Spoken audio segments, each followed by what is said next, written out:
Here's a quick tutorial on how to use SketchUp to prototype your solar home. So just go to the SketchUp website, sketchup.com, modeling for everybody. We're going to get some SketchUp and have some fun while we're at it. Go ahead and use educational use. If that doesn't work for some reason, you can go personal project. That's fine too.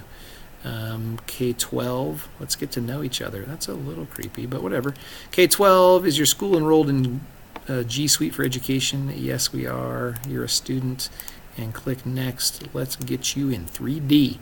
All right, sometimes it takes a while to actually download and load the whole thing up there, but there's your basics.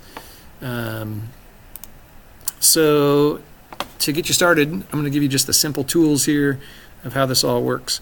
The probably most important one for getting around is the Orbit tool down here. When you click on that, you can either get the Orbit tool, which does this and orbits you around, or it can get you the grab hand move around tool, where you can just kind of grab and move around. What I do is I just leave it on Orbit, and then if you hold down Shift, the Shift key, it changes it to the hand. See? Cool. Hand, Orbit, hand, Orbit. Cool. All right, so I'm going to scroll out a little bit using the wheel on my mouse to zoom out a little ways so I can get a big enough spot to draw the base of a house. And to do that, you go over here to the rectangle tool. You can see that there's not only a rectangle, but you can always get other shapes, things like circles, polygons. So you can do, a pentagon if you want. But I'm just going to stick to something simple. You can do a good size little square like this as the base of your house. If your house has some other stuff going on and you're like, oh no, I have another wing over here and another wing over here or something, I don't know what your house looks like, you can kind of put down the floor plan of this thing fairly early on, and you're good to go. Okay, before I get too far into this though, we do want to make sure that we're in Oregon. So I'm going to go over here to the little menu bar up here and go Add Location. The key here is you want to be in Sisters or near Sisters, so that way all the sun angles work really well lately. So I'm just going to go ahead and just pick a little spot right out here behind the high school and the Trout Creek Conservation Area. We'll just build a house out there. Why not? All right, cool. Select a region. Sure, grab that. And there it is. We now are located actually in Oregon, theoretically. And oh, look, there you are. Yeah, cool. If you don't want to see that image underneath there, you can go over here to somewhere, Layers, I think it is. Oops. Go over here to Layers, and where it says Location Snapshot, just turn off the eye so that way it doesn't show underneath. Okay, so let's go ahead and lay down what our house looks like.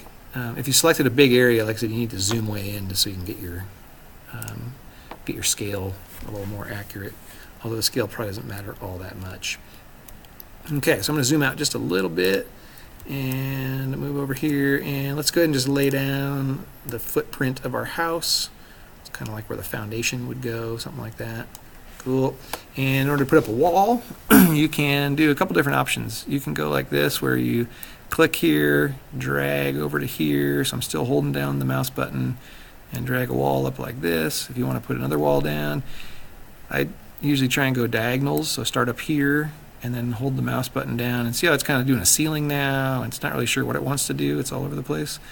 If you go onto this wall here and get on the edge and get to the actually corner right here, so diagonal, that'll put the next wall up a lot easier. So we can do the same thing from here to this diagonal spot right there, boom, and start to build a house like that. The other option for building a home is to use the push-pull tool. That's this one here, push-pull, and the idea there is you grab a surface and push or pull on it, just like so. So it's pretty simple to use. The other thing, if you want to make things a little different shape, say, than just a square, like let's say you want to have a taller front on this building or something, or maybe you're like, oh wow, that's too deep, the sun's never going to get to my back wall. You can kind of go like this and shrink it up a little bit. But if you want to move just part of a building, you can use the Move tool, that's this one here, and grab just one side of that rectangle and drag it around and make it taller.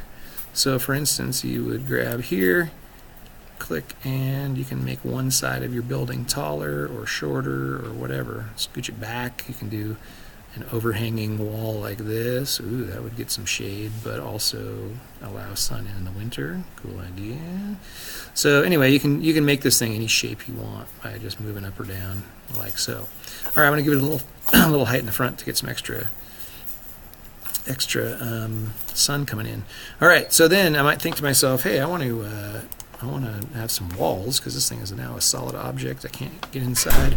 So to make some walls, I'm going to make a rectangle, and I want to have some nice thick walls on the north and the east and west sides. So I'm going to go like that. And then if I go, all right, I'm going to sink this down, and that does not work very well. Although it almost kind of does, because you could have like that could be your south wall, and the windows are kind of angled out a little bit. Pretty neat. Or here's another idea. I'm just undoing some of that stuff. You can go underground like this and work up from the bottom. Whoa, we are a mole underground. And you could go like this. You could go just like this. You gotta make sound effects. And boom. And then push pull up into it. Now it could get a little weird. Oops, I'm off a little bit. It's here somewhere. See how it's off a little bit? So that's the frustrating thing about this program, is that sometimes if things aren't just perfect, it doesn't quite work. So let's try it again. I'm try and go here. Let's see if it works this time. Ooh. Nope, still off. Weird. So this is why sometimes it's easier to work with just like building walls instead of using the push-pull tool to get you a solid object. But doggone it, I'm going to stick with it and see if I can get this thing to work. We can do this. Let's try this one more time. So we're on the face there. It goes over here to this corner. It should, should work. Whoa, that's not what we want either. You can see how it could get frustrating when you're like, come on, but just maintain your cool. It's all good. Relax. Just build some stuff. Okay, here we go. Let's try it now. Is it all flush? I think so. Nope, not going to work that well. All right, well, the idea is that, you know what, we're going to incorporate that into our house and just make it look that way. Why not? So here's what we have. We now have a funky front to our house with a weird window thing, and we've got like some sort of cool thing back here. We're going to put a patio up there. That's right. That's what's in my blueprints, I'm pretty sure. So the idea is you can do that kind of thing. It's sometimes frustrating if you try and get too fancy with it and get all kinds of weird shapes and different things going on. But again, it's pretty easy if you keep things just nice and rectangular and whatever. So you could do this kind of thing. Here's the easy way to go about this. Boom. So there you go. But we probably want to have a roof on there, a ceiling. Again, flat ceilings or flat roof's probably not the best idea, especially here in Central Oregon where it snows. But if you want to make some windows, here's some ideas for windows. You can just draw them onto the face of a wall like that, and then you can just get rid of them. Bink, hit delete. Bink, hit delete. And now we can see into our house. And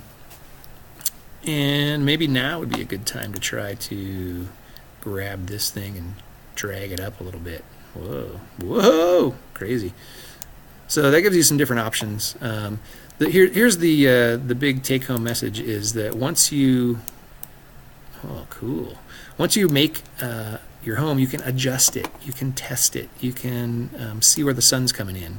And so this is where you go over to the little eyeglasses here where it says display, and scroll down a little bit to shadows. We want to turn the shadows on. And when we go to evaluate whether this house is working or not, we need to check in a couple different seasons. First of all, let's start off with summer to make sure we're getting enough shade on the windows. Go to the date. June 21st is the solstice, which is when the sun would be the highest in the sky.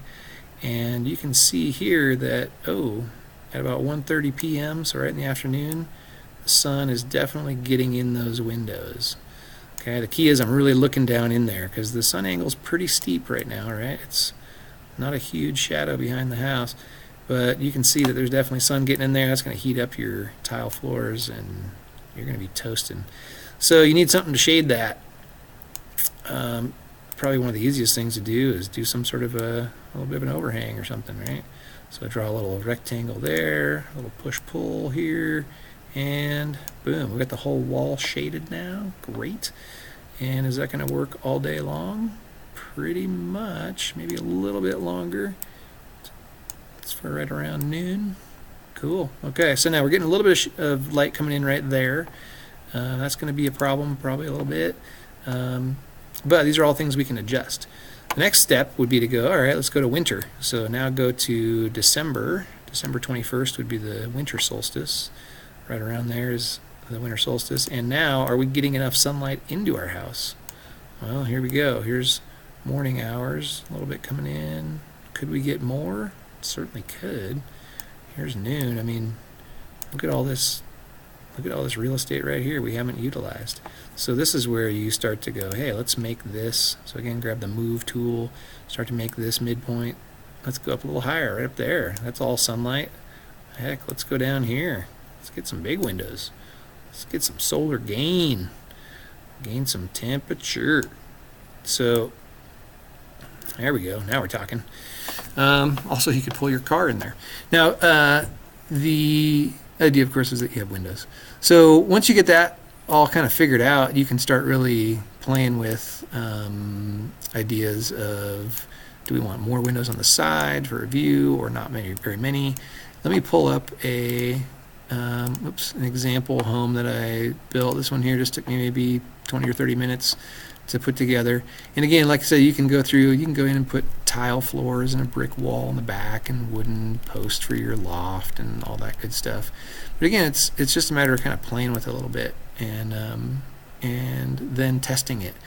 Don't spend so much time making it look pretty that you forget to go, oh, look at all this sunlight coming in here in the summer. This here is, so let's go back to, beginning of July, end of June, that's fine.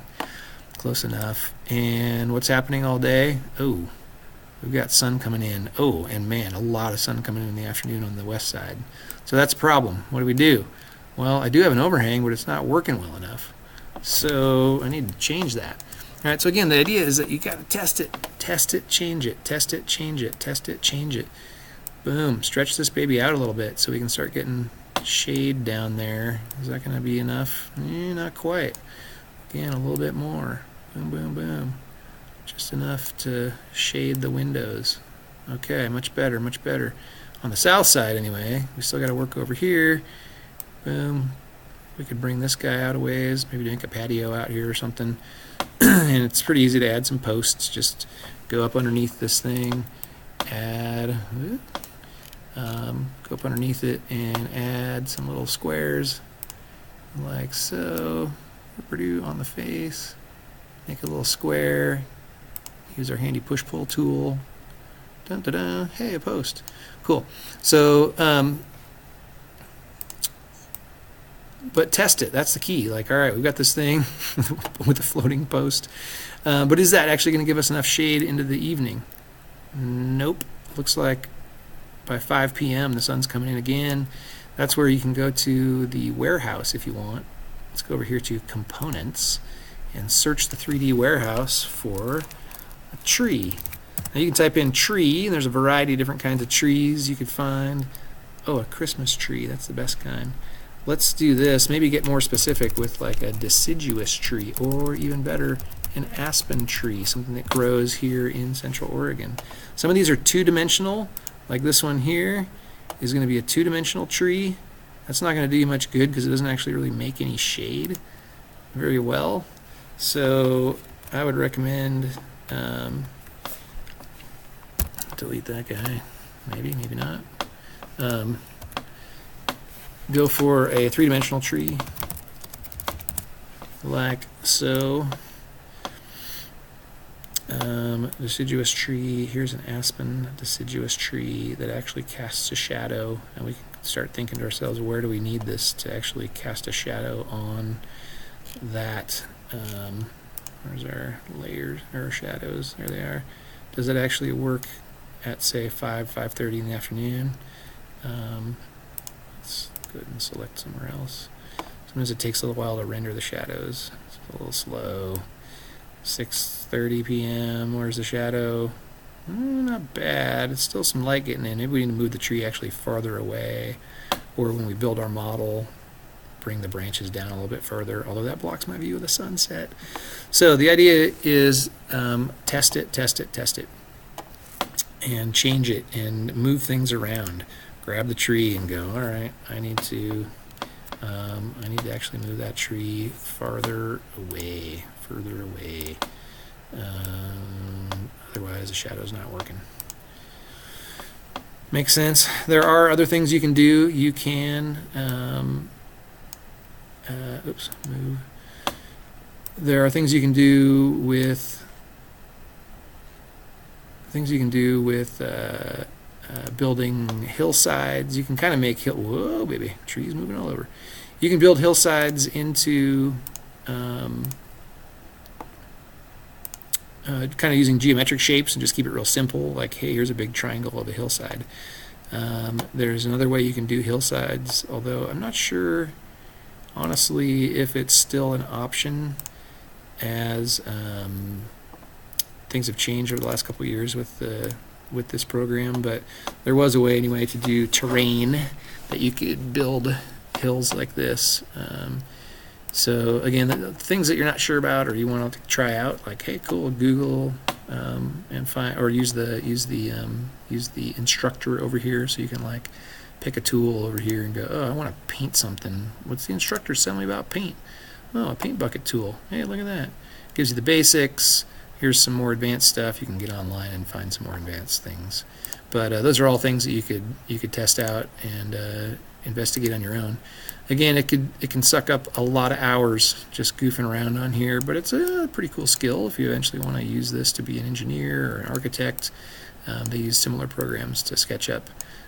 Obviously a little more fancy, but that's the idea. Again, evaluate. Look at that. I've got sun coming in these windows on the side here. That's going to be hot on the tile in the afternoon, but look at my living roof. That's cool. So, yeah, use it, but don't feel like it's going to solve all your problems. You still then have to build your solar home model, and that may be difficult to do based on just a 3D model that you built digitally. All right, hope that helps, and we will see you on the flip side as